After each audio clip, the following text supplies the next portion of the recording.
योग्य आहे, पण प्रत्येकाला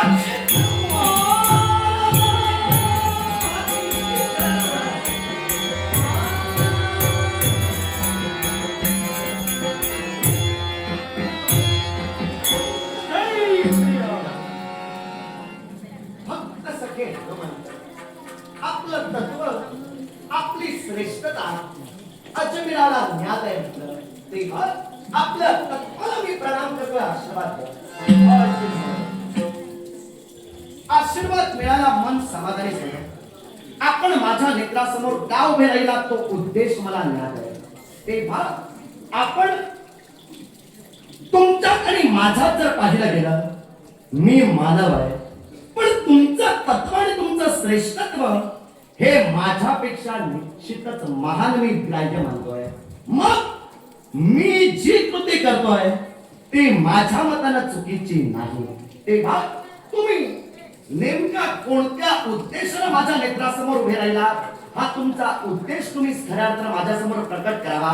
आणि जर हस्तिनापुरावर तुमचा अधिकार सांगण्यासाठी आला तर मला तुम्ही विरोधाभासी भूमिकेत पाहिलेलंच बरं म्हटलं.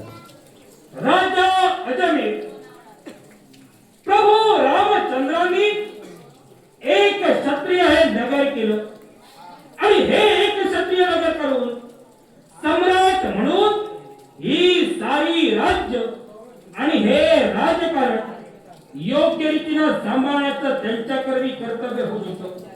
मध्यंतरी तुम्ही आला आणि देव सुसेनवर तुम्ही आक्रमण करून हस्तिनापूर तुम्ही काबीज केला.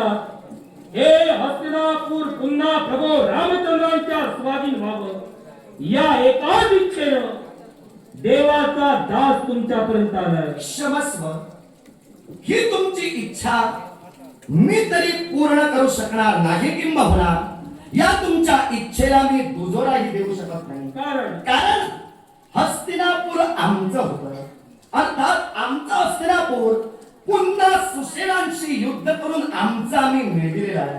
तेव्हा आमचं राजे पण आम्ही टिकूनच धरू.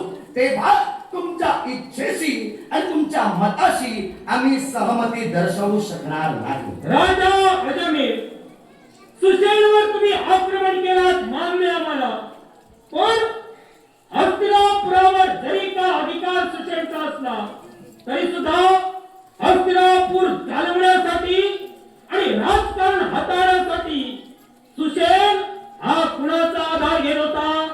प्रभू रामचंद्रांचा. प्रभू रामचंद्रांनी केवळ आपला पर्यायी व्यक्ती म्हणून हस्तिनापुरावर सुसेनला बसविलं होतं, पण राज्यकारभार हा प्रभू रामचंद्र स्वतःच्या बुद्धिमत्तेने सांभाळत होते.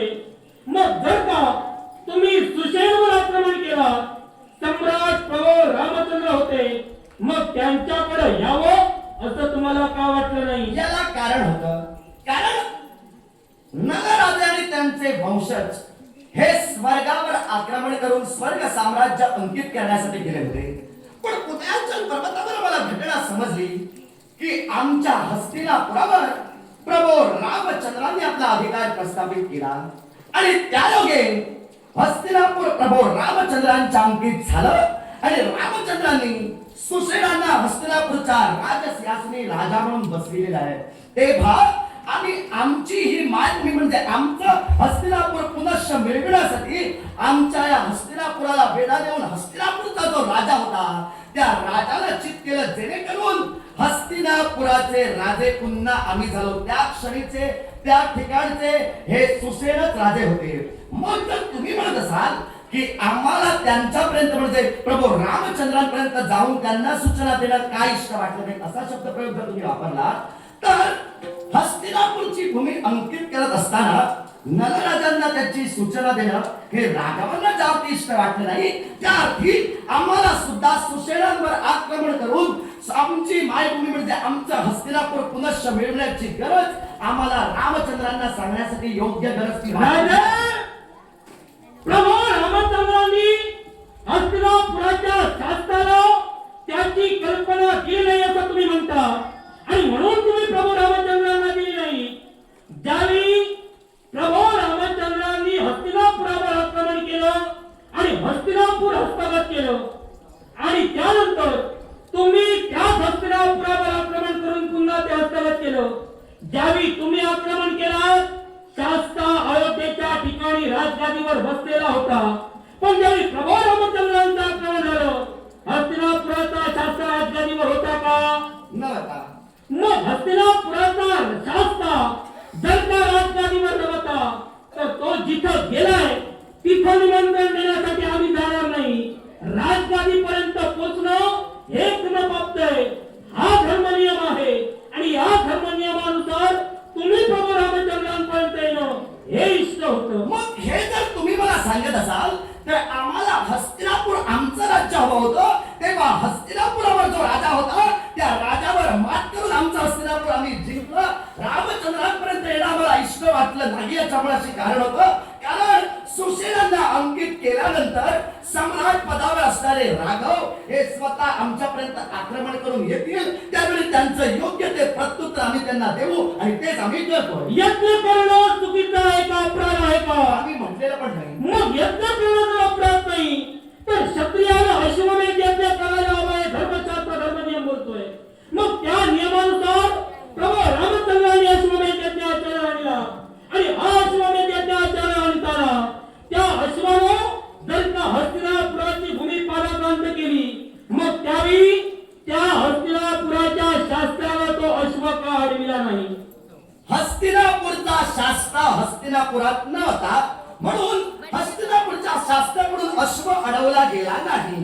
पण जर हस्तिनापूरचा शास्त्र असता तर अश्व अडवला गेला असता आणि त्यावर योग्य ते प्रत्युत्तर दिलं गेलं असतं. जर तुम्ही आता मुद्दा माझ्या समोर उपस्थित करत असाल, ज्या ते अश्वानं हस्तिनापूरची भूमी पादाक्रांत केली, त्यार्थी त्यावर अधिकार हा हस्तिनापूरच्या राज्यावर अधिकार हा रामचंद्राचा म्हणजे घोडा सोडणाऱ्याचा जर झाला, मी मान्य करतोय. जर घोडा सोडणाऱ्याचा त्याच्यावर अधिकार झाला तर त्याने ज्या राजाला बसवलं त्या राजाला जिंकून तो अधिकार आम्ही आमच्याकडे मिळवला. आमचं काय चुकलं? राजा तुमचं एकच चुकलं. काय चुकलं? जो अश्व हस्तिनापुराच्या ठिकाणी आला, हस्तिनापुरात तुमचा शास्ता नव्हता.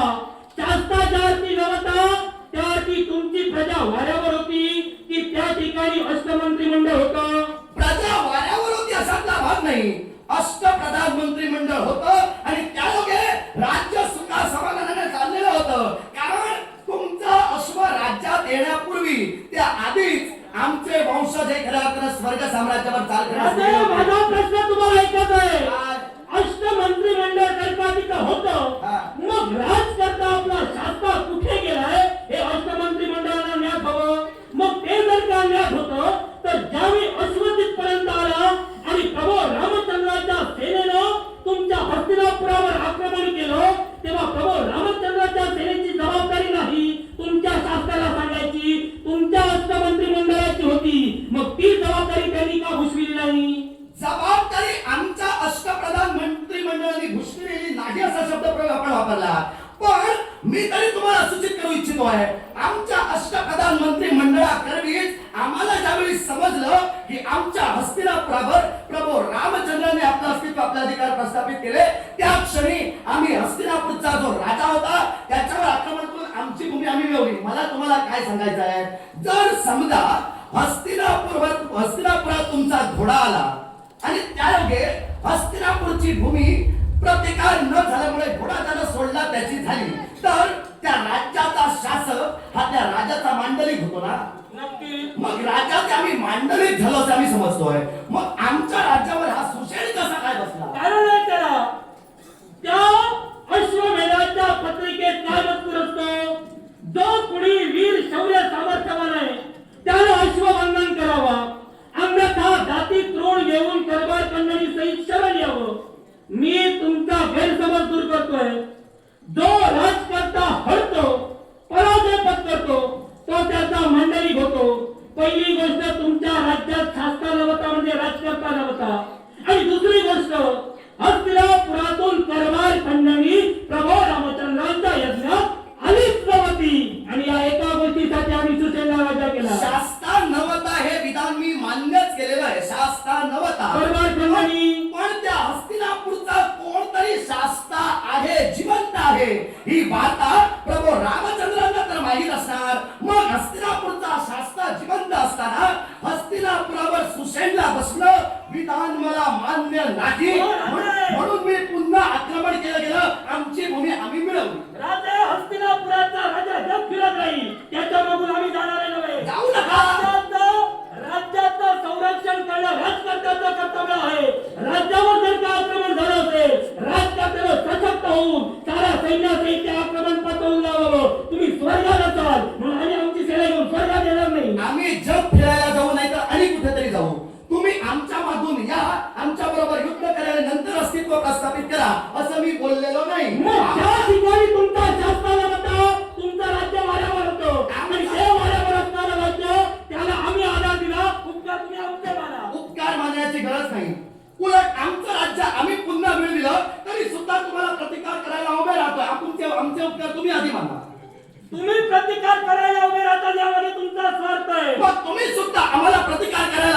आमची आयुष्य मर्यादा कशी संपली नाही हा प्रश्न जर तुम्ही मला करत असाल तर सोमवंशात जन्माला येणारे राजे हे दीर्घायुषी आहेत.